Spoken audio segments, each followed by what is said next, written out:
Welcome to 7DSystem, this is DMG, and in this video we're going to wax lyrically about polyhedral probabilities. That's right, we're talking dice mechanics.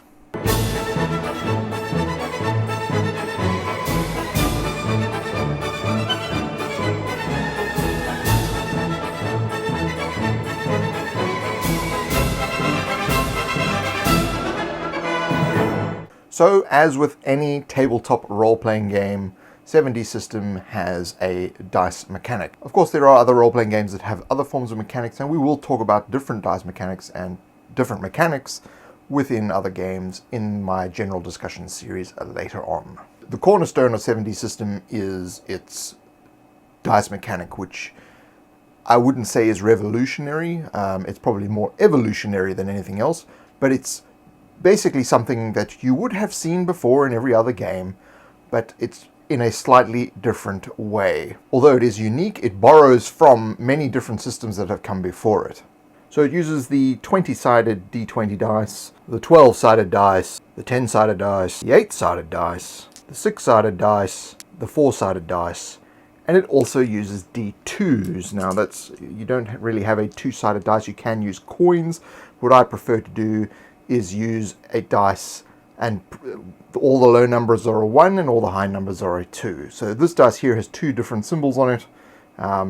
So there are 3 of each symbol on the dice, so being a D6. If you roll 1, that's a 1 and that is a 2. So 7DSystem uses all 7 of these dice. And that's where the 7 in 7D comes from, and the D refers to difficulties. So there are 7 dice and 7 difficulties in 7DSystem. So what? How does this actually relate to the actual mechanics of the game? Well, every time you want to do something, you are given a difficulty level which becomes a dice. So the first level of difficulty is a D2. So everything you do at that difficulty level requires D2 dice. And then as it gets more difficult, you move into D4s. You then move into D6s, and as progressively things get more and more difficult, it moves up to D20s. That's how the difficulty changes. So the type of dice that you're using is an indicator of how difficult the task actually is. So again, this is not something that's new. This has been done in other games. The only primary difference is the only number you are looking for is a 1. So in order to succeed, you need to roll a 1. Any other number that you roll is a failure. So whether you're rolling a D2, a D6, a D8, or a D20, it doesn't matter. You need to see a 1 in order for it to be considered a success. So I'll get into the reasoning behind this later in this video, but this is the primary way that the mechanic of the game actually works. You roll dice and you're looking for a 1. That's it. Now, as you get better at things, you roll more dice. So if you are very skilled, you will roll 5, or you may roll 10, or you may roll 15 dice. It depends on how skilled you are, what kind of bonuses you have, etc. So if the difficulty is set to D4s, and you're very good, and you have 10 dice, you roll 10 D4s, and you're looking for one single 1 in order to succeed. And if you then perform a more difficult task at the same ability, you'll then roll, say, 10 D10s. So again, you're looking for just 1s in that roll. So you may be rolling 10 D10s, but you're only looking for a single 1 in order to succeed. If you don't roll a 1, you fail. So there's always a chance of failure. So that's the dice mechanic at its core. So now what I'm going to discuss is sort of all the thinking behind that. So if you don't really want to hear about that, then thank you for watching this video, and check me out on Facebook and Twitter.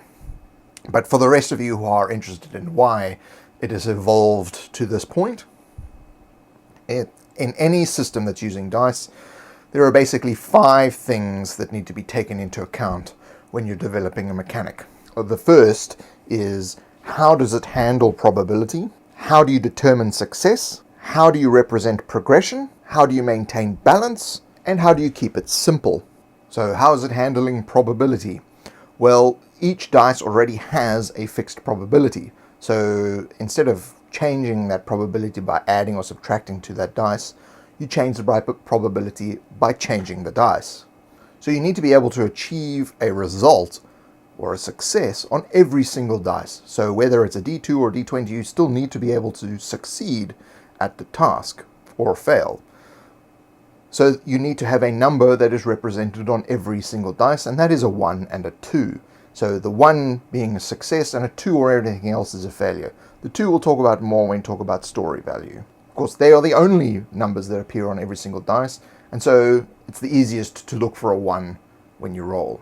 Of course, now you have a use for all those dice that roll terribly in other games. In this game, they're fantastic. So in order to represent progression, you need to make it easier for the character to perform certain tasks. And how do you make it easier? Well, allow them to roll again. So you roll once, you fail. Roll again. You roll again, you fail. You roll the third time, you succeed. Yay! Whereas if you were of lesser skill, you only get to roll once. So the person who gets to roll 3 times has a better chance. So as your character gets better through experience in the game, you add more dice to each roll. Of course, then how do you maintain balance? Well, in this system, the balance is maintained because the probability of the dice does not actually change. It's fixed for every character, regardless of their skill level, the probability is the same. The only thing that differs is their number of chances. In order to keep it simple, you're only looking for one number on any dice, which is a 1. The only thing you need to know then is the type of dice you need to roll, and how many of them. So in the next video in the series, I'm going to talk about difficulty level and dice. So how does one determine difficulty level? How does that affect what dice you're rolling, etc. So I urge you to watch that video next, which is coming next week. Thank you very much for watching this video, and if you'd like to support this channel, please check out patreon.com/7DSystem. You can subscribe to this channel to see future videos, and check me out on Facebook and Twitter. Thank you for joining me, and I'll see you in the next one.